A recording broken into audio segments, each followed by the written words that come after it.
이 시간에는 무덤을 바라보는 은혜라는 제목으로 말씀을 전하도록 하겠습니다. 지난 월요일부터 오늘까지 은혜로의 거룩한 여정이라는 주제로 우리 고난 주간을 보내고 있습니다. 특별히 어제 성금요일에는 예수 그리스도께서 십자가의 죽으심을 성찬식을 통해서 더욱 깊게 묵상했습니다.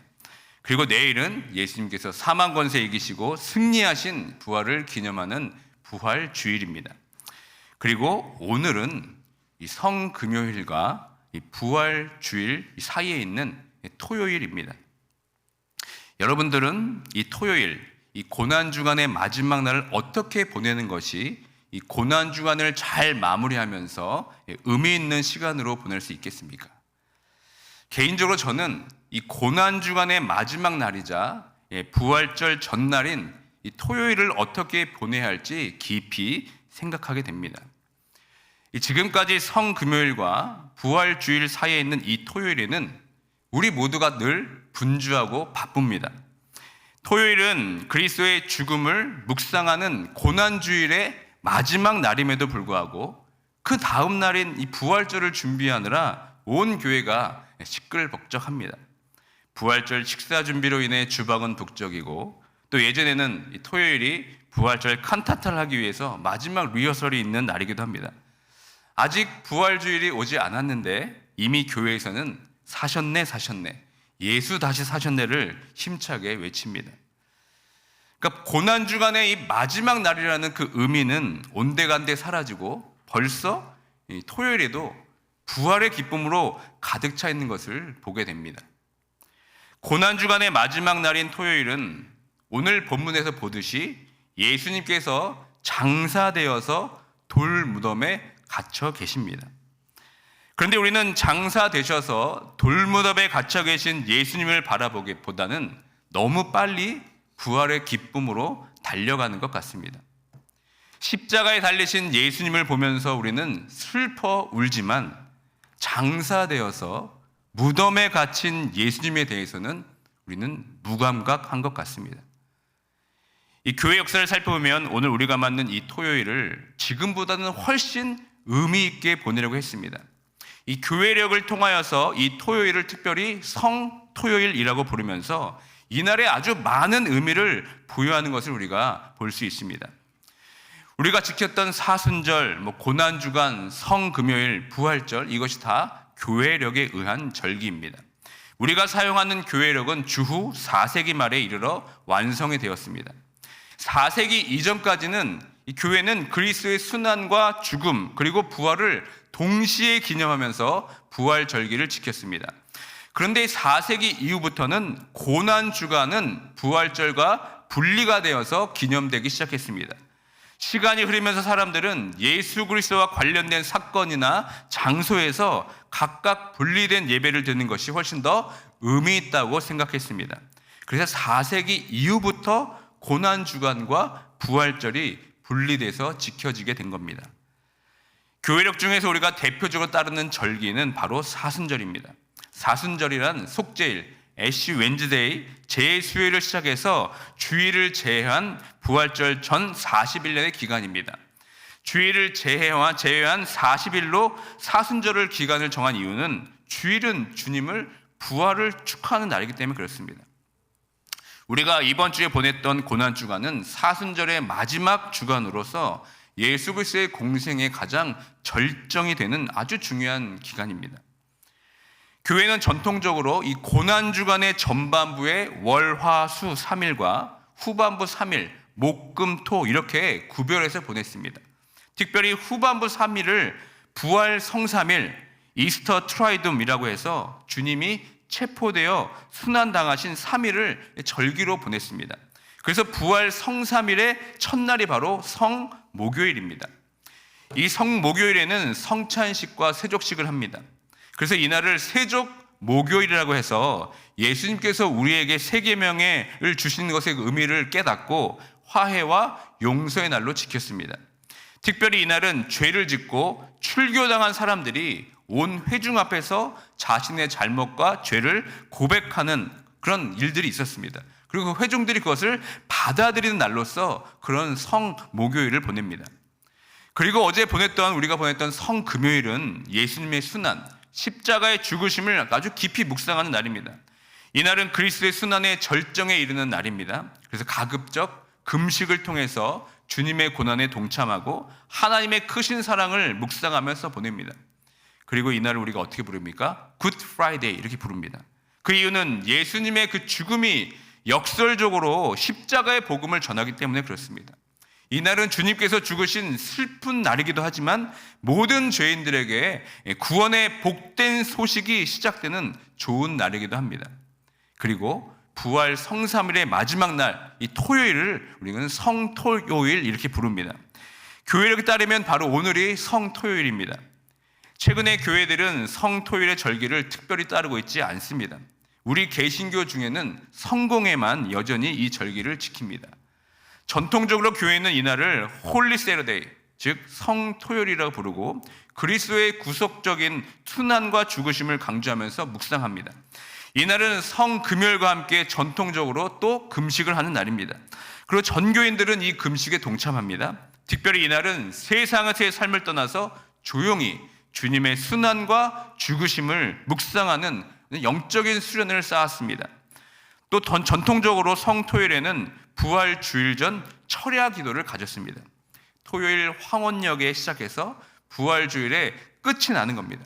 그러니까 회중들은 토요일 저녁 어둠 가운데에서 교회로 들어갔지만 그 다음날 부활절 이 동이 터오면서 새날을 밝기 시작할 때 교회당을 나오게 됩니다. 그리고 이 성토요일은 부활주일 새벽도는 아침 새벽 예배 시간에 세례를 받는 사람들을 위한 최종적인 세례 교육을 하는 날이었습니다. 오늘 성토요일에 저희 교회에서도 성인 세례 교육이 또 있습니다. 내일 부활주일 2부 예배 때 저희 교회에서 성인 세례식이 있는데 지난 3주간 저와 함께 토요일에 세례에 대한 교육을 받았습니다. 그리고 오늘 오전 8시에 당회원들과 인터뷰를 통해서 세례가 무엇인지 다시 한번 교육하고 세례자로 허락을 하게 됩니다. 이렇게 말씀드리니까 이 토요일의 무게감이 느껴지지 않으십니까? 그러니까 성토요일은 부활보다는 여전히 그리스도의 순환과 죽으심을 묵상하는 날입니다. 오늘 본문에 등장하는 사람들이 바로 이 성토요일을 어떻게 보내야 하는지를 우리에게 잘 보여주고 있습니다. 오늘 본문의 말씀은 예수님께서 장사되신 장면을 우리에게 보여줍니다. 이 내용은 사복음서에 동일하게 다 기록이 되어 있습니다.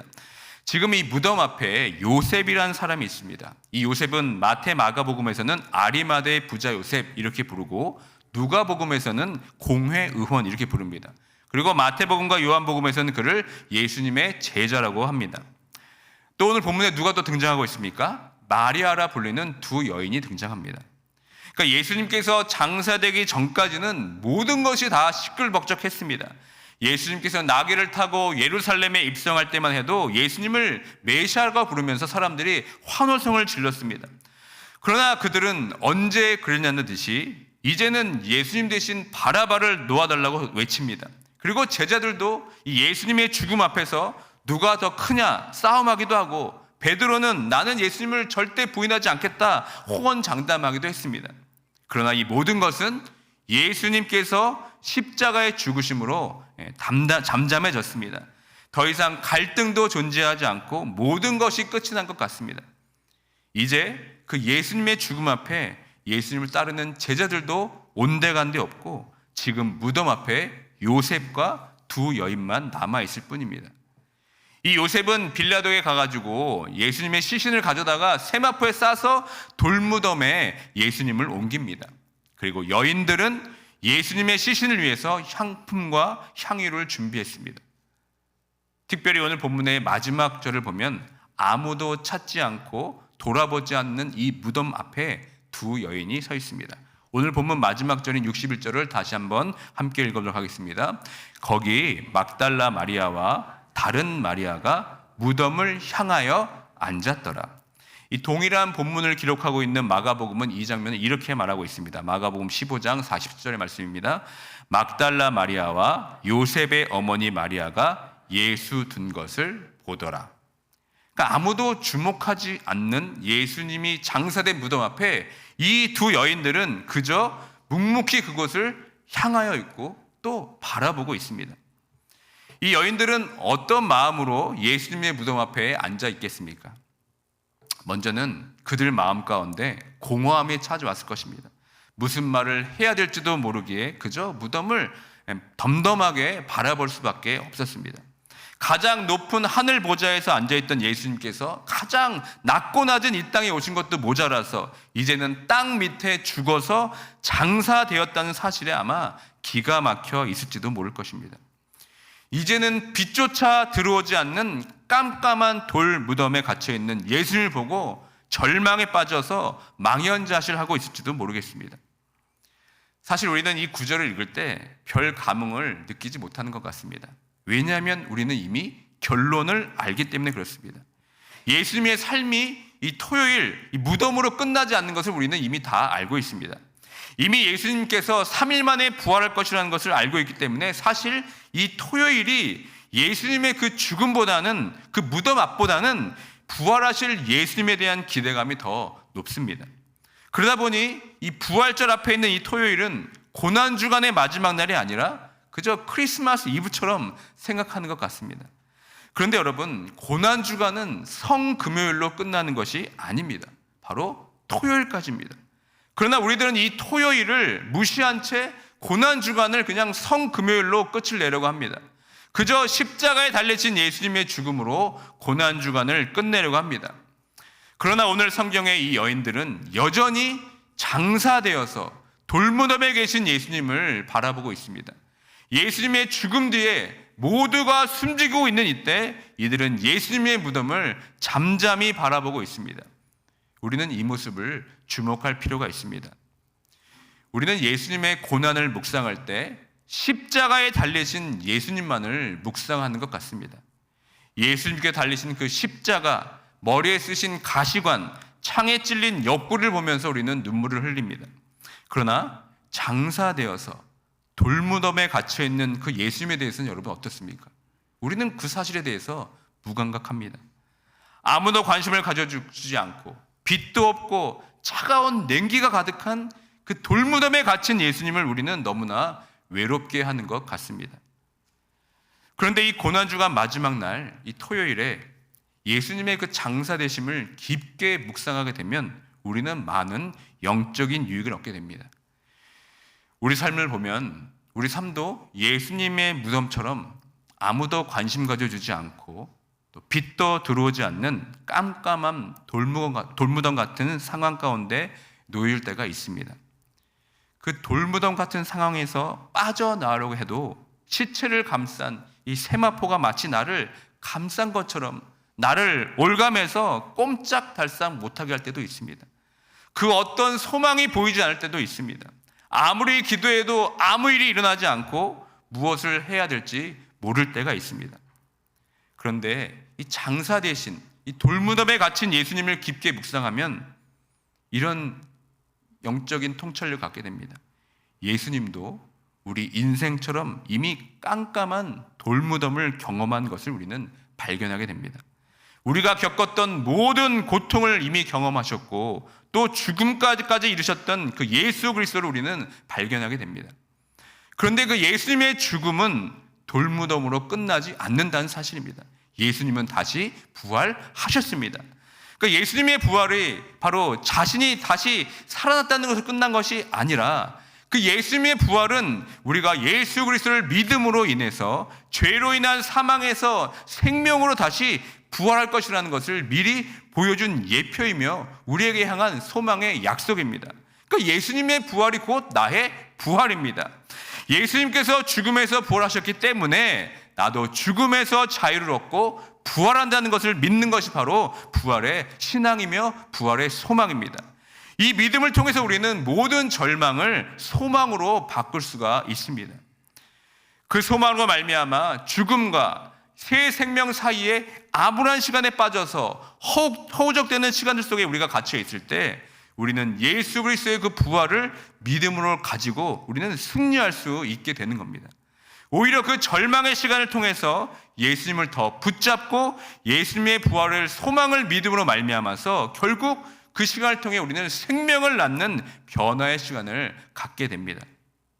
왜냐하면 예수님께서 이미 그 고통을 담당하셨고 죽으신 것이 자기 자신을 위한 것이 아니라 바로 나로 인한 것이기 때문에 그것이 오히려 나에게 더 큰 위로와 소망이 되는 것입니다. 이제 오늘 우리는 고난주간을 마무리하고 마무리하는 이 토요일을 그저 부활절을 준비하고 분주하게 보내는 바쁜 날로 보내는 것이 아니라 이제는 장사 되셔서 돌무덤에 갇혀 있는 그 예수님을 우리는 차분하게 묵상할 수 있어야 됩니다. 무덤을 향하여 앉아서 바라보고 있는 두 여인들처럼 그 예수님의 죽음을 더 깊게 생각할 수 있는 이 토요일이 되어야 합니다. 고난주간의 마지막 날인 이 토요일은 여전히 어둠 가운데 있는 날입니다. 더 이상 희망이 보이지 않는 날 같은 그런 날입니다. 어둠과 죽음의 그늘이 온 인류를 뒤덮은 날입니다.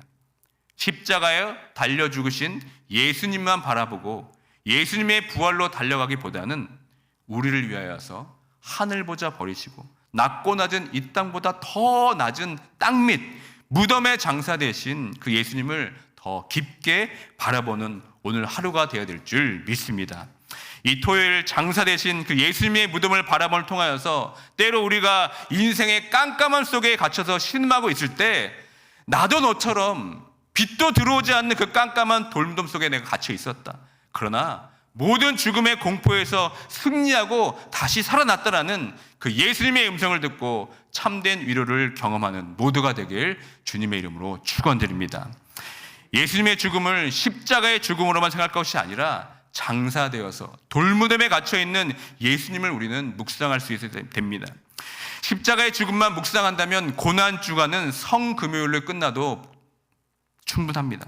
그러나 고난주간은 여러분 토요일까지입니다. 오늘 이 두 여인을 통해서 예수님께서 장사되셔서 돌무덤에 갇혀서 예수님을 바라볼 수 있어야 됩니다. 그 무덤을 바라봄을 통하여서 다시 한번 예수님의 고난과 죽음을 다시 한번 곱씹을 수 있어야 합니다. 고난주간의 마지막 토요일을 오늘 성경에 나오는 두 여인처럼 아무도 주목하지 않는 그 예수님 앞에 무덤 앞에 머무르게 될 때 어떻게 우리는 어떤 은혜를 얻게 됩니까? 예수님의 그 부활의 신비를 그 누구보다 먼저 경험한다는 겁니다. 그 예수님의 그 부활의 신비를 누구보다 또렷하게 그리고 확실하게 경험하는 은혜를 누리게 됩니다. 그리고 여러분 그것이 끝이 아닙니다. 누구보다 가장 빠르게 예수 그리스도께서 살아나신 그 부활의 기쁨을 온 세상에 널리 알리게 되는 귀한 은혜를 누리게 되는 것입니다. 이것이 바로 예수님의 무덤을 바라보는 자들이 누리는 특권이며 은혜입니다. 말씀을 맺습니다.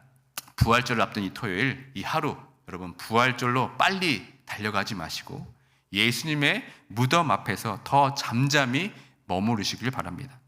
나를 위하여 십자가에 피 흘리신 예수님만 묵상하지 말고 나를 위해 죽으신 돌무덤에서 장사되어서 버려진 그 예수님을 다시 한번 묵상하는 이 하루가 되길 원합니다.